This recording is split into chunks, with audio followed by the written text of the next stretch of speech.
Hola, ¿qué tal? Bienvenido a Copimelo, el podcast en el que aprendes a impulsar tu negocio con textos que vendan. Bienvenido a un nuevo episodio, bienvenido a una nueva sección en la que hoy vamos a hablar de un tema que a mí me parece súper interesante, me parece súper chulo y que además creo que nos puede gustar a todos. Se trata de la identidad verbal, es un concepto muy importante que pasa muy desapercibido y que te quiero presentártelo, quiero que conozcas cómo puedes trabajarlo, sus partes y que empieces a darle caña tanto contigo mismo como si tienes clientes de copy con ellos también. Vamos con la intro y comenzamos.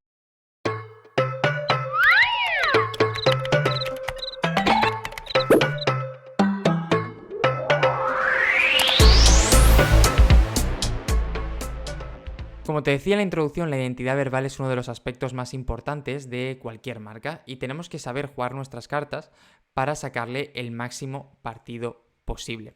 Perdona que si estás viendo esto en YouTube, perdona que me mueva, pero es que la imagen se está quedando muy rara y me molesta no estar encuadrado. Pero bueno, estos son problemas del primer mundo, ¿vale? De hacer directos. Total, la identidad verbal es seguro que has escuchado hablar de la identidad visual. Es básicamente todos los elementos gráficos que ayudan a una marca a posicionarse en la mente de su cliente. Creo que ahí estamos todos más o menos alineados, tanto logos como banners, como la propia, el color corporativo. Todo esto es muy importante y prácticamente todas las marcas lo sacan a colación. De hecho, yo cuando trabajaba en otra empresa y antes de tener Copimelo, pues trabajábamos muchísimo esto en marketing constantemente. De hecho, yo me fui justo en un proceso de rebranding que se estaba haciendo, que estaba siendo súper chulo, súper maravilloso y que no sabíamos a dónde podía llegar, ¿no? Eso es muy, muy importante. Pero claro, el gran problema es que la identidad verbal es igual de importante y la mayor parte de las personas ni siquiera sabe lo que es. Siempre digo que esto es fundamental porque tú nunca vas a comprar un producto o un servicio sin leer. Nunca me voy a cansar de repetir esto. Pero es verdad, tú puedes ver el piso más maravilloso del mundo, que sin leer una descripción no lo comprarías. Puedes ver el teléfono móvil más impresionante, pero sin leer lo que tiene no lo comprarías, ¿no? Por lo tanto, es muy importante seguir trabajando todo este tipo de aspectos porque al final son los que nos van a dar la oportunidad de vender. Ahora bien, ¿qué es la identidad verbal? Son todos los aspectos comunicativos, por escrito, en vídeo, guiones, que al final van a hacer que nos posicionemos en la mente del cliente para que cuando piense en X, piense en nosotros. Es branding puro y duro probablemente y también es como el punto de partida del resto de las comunicaciones de la marca. Pero hay que tenerlo muy claro porque nos tiene que ayudar a entender lo importante que es esto. Y no me voy a cansar de repetirlo, esto vende. Así que bueno, ¿qué elementos, qué aspectos tiene una identidad de marca y cómo podemos trabajarla? El elemento número uno son los arquetipos. A mí me parece vital empezar por este punto. Y de hecho yo os recomiendo siempre que lo hagamos tanto con nosotros mismos como con nuestros clientes, aunque no estemos preparando una identidad verbal, porque entender cuál es el arquetipo al que nos estamos dirigiendo es una posibilidad increíble de conseguir aunar todos los esfuerzos y de que todo lo que lancemos a partir de ahora esté en el mismo punto. Un arquetipo no deja de ser, bueno, lo inventó C.J. Jung en el siglo pasado y básicamente era un psicólogo, psiquiatra que empezó a identificar patrones en las personas, ¿vale? Y estableció 12 tipos que luego han ido evolucionando, han ido cambiando, han ido tal, pero lo inicial es suyo, donde se podía clasificar al mayor número de personas. Él era muy estricto en que no eran clasificaciones cerradas, sino que eran máximos y una persona puede tener algo de uno o algo de otro. Puede que así contado no tenga mucho sentido, pero ¿cómo te queda si te digo que es algo muy habitual en películas, en series, en libros, etcétera? Por ejemplo, si yo te digo Gandalf, ¿qué piensas? En una persona sabia, igual que en Dumbledore, nada más verlos sabes identificarlos. Si yo te hablo de, pues por ejemplo, de el típico amigo gracioso, sabes que durante toda la película va a jugar ese papel menos trascendental, cuyo objetivo, o Joey, por ejemplo, en Friends, ¿no? Cuyo objetivo es de rebajar la carga emocional, hacer que tengas un buen momento, etcétera y etcétera. Todo esto son muy importantes y las marcas, al igual que estos personajes, también se pueden clasificar dentro de uno u otros arquetipos y esas son las cartas que tenemos que jugar. Yo lo que recomiendo siempre es elegir uno, máximo dos y mejor uno, con lo que te sientas identificado y consigas ir avanzando, ir yendo hacia adelante.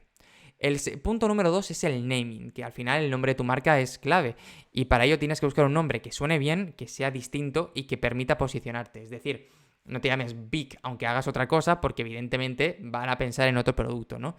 Creo que cada vez los nombres es algo más complicado Porque antes tenías que buscar solo que no estuviera en el registro de marcas.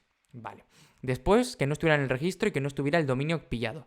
Vale, pero es que ahora además también hay que buscar las redes sociales y que se alineen los astros para que encima suene bien. No es nada fácil, ¿verdad? La verdad es que no. Pero bueno, tenemos ahí nuestras cartas y nuestras posibilidades para jugar para intentar hacer las cosas de la mejor manera posible. El siguiente elemento es el tagline, que no hay que confundirlo con el eslogan, porque al final son cuestiones un poquito diferentes. El tagline es la típica frase pequeñita que aparece debajo del logo y que ayuda también a posicionamiento. Por ejemplo, Nike, Just Do It. Eso es un tagline. Es cierto que en algunos momentos se utiliza también como eslogan y es empleado como tal, pero se trata de un tagline porque siempre que se repite la marca, independientemente del contexto, se utiliza esta frase, ¿no? Nike, Just Do It. Adidas, Impossible is Nothing. Son frases que de alguna manera impulsan y hacen que el conocimiento que tengamos sobre esta marca, la manera en la que se queda en nuestra cabeza, sea más grande. Y ahí está precisamente su valor. Hay que buscar una frase muy corta, creativa, además yo recomiendo aquí, igual que en el resto de los puntos ser muy creativo no es lo mejor, en este sí. ¿Vale? Luego tenemos la matriz de mensajes, que básicamente es un conjunto de mensajes tipo que vamos a colocar en diferentes campañas y en diferentes situaciones para intentar que la persona al otro lado no se entienda, para intentar que la persona al otro lado pueda comprender en su contexto cómo va a funcionar todo esto y que no quede todo en un ente abstracto, sino que se pueda saber desde el principio. La matriz de mensajes es la parte más larga y complicada de hacer de todo este trabajo, pero tiene sentido porque al final estás pasando de la teoría a un poco práctico. Es cierto que no es casos reales, pero que son situaciones que sí que podrían darse.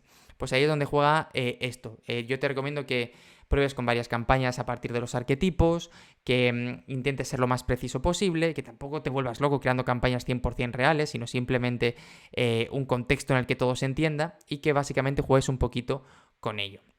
El punto número 4 es la voz, que es uno de los elementos más importantes porque es cómo va a comunicar la marca en cada momento, es decir, cuál es el tono principal. Normalmente esto está relacionado con los arquetipos y en función del arquetipo que hayamos elegido, pues habrá una voz u otra. Por ejemplo, si elegimos a la madre, esta voz será ahora cuidadora, reconfortante, etc. Pero si hemos elegido al rebelde o al Joker, que es, por ejemplo, Yoigo, pues lo que haríamos sería una voz mucho más juvenil, distendida y más de jolgorio puro y duro, ¿no? Todas estas cuestiones son muy, pero que muy importantes. El quinto es el tono, que es dentro del rango total que es la voz, cómo va a desenvolverse en cada situación, porque sí, porque la voz puede ser única, es inmutable, etc. Pero también es verdad que luego a la hora de diferentes situaciones, pues el tono será uno u otro, no es lo mismo un cliente que llega insatisfecho que una vez que aparecemos en la prensa. No es lo mismo comunicar una información base que atender a una crisis de reputación online, ¿no? Todo esto es importante y tenemos que tenerlo más o menos previsto. No todos los mensajes, pero sí tener una pequeña guía de cómo actuar. Y yo siempre recomiendo que aunque luego se dé la situación exacta, que no utilicemos el mensaje como tal, sino que intentemos organizarlo para poder transmitirlo de la mejor manera posible. El punto número 6, y con este ya vamos a acabar, son las palabras clave. Y es que cada marca tiene que tener relacionadas unas palabras clave para poder funcionar mucho mejor. Yo siempre pongo el mismo ejemplo, pero es que hoy he tenido otra reunión donde un cliente me ha dicho, venga va, vamos al lío, y se ha reído. Y esto es así porque yo muchas veces en mi comunicación repito, al lío, vamos allá, comenzamos, pam. Y son afirmaciones que se van quedando, van formando parte de la propia marca y al final son claves a la hora de comunicar. Una palabra clave no es exactamente esto, pero sí es importante. Es, por ejemplo, si estuviéramos vendiendo un servicio de ahorro, ahorrar, gasto, inversión, todas estas cuestiones son importantes. Son palabras que tienen que estar presentes en el mensaje, que nos tienen que ayudar a posicionar la marca y que nos tienen que acompañar. Es como si fueran las palabras clave sin entrar directamente a SEO, ¿vale? Porque esto también puede ser offline y todas estas cosas, pero serían las palabras clave con las que intentaríamos trabajar a partir de ahí. Esas palabras repetidas una y otra vez para intentar posicionarnos en la mente con ellas. Pues eso, si es de ahorro, ahorrar, gastar menos dinero, invertir el dinero en aquello que te emociona, etcétera, etcétera y etcétera. Son cuestiones muy importantes, pero que al final el mero ejercicio de ponerlas por escrito nos va a ayudar muchísimo a conseguir esos resultados. Y ya estaría. Oye, esto es todo lo que te quería contar en este episodio sobre la identidad verbal. Sé que es algo largo y podemos profundizar en cada uno de ellos. De hecho, creo que lo vamos a ir haciendo en los próximos episodios, vamos a ir viendo, no seguidos, pero sí poco a poco todos los elementos de la identidad verbal para darle un poquito de caña también al tema de branding aquí en Copymelo, que yo creo que puede estar bastante chulo, sobre todo porque desde la perspectiva del copy tiene mucho sentido. Más allá de ello, déjame explicarte que si te has quedado con cualquier duda la puedes dejar abajo en los comentarios y que si todo esto te gusta y quieres ampliar, tienes la Academia de Copymelo donde puedes acceder a un montón de contenido para convertirte en el copywriter que estás destinado a ser. Por último, y todavía más importante, si te ha gustado el episodio, deja un me gusta en iVoox en YouTube, 5 estrellitas y tus recomendaciones en Apple Podcast y un corazoncito en Spotify. Suscríbete para no perderte ningún episodio y nos vemos mañana en un nuevo capítulo de Copymelo, miércoles. ¡Adiós!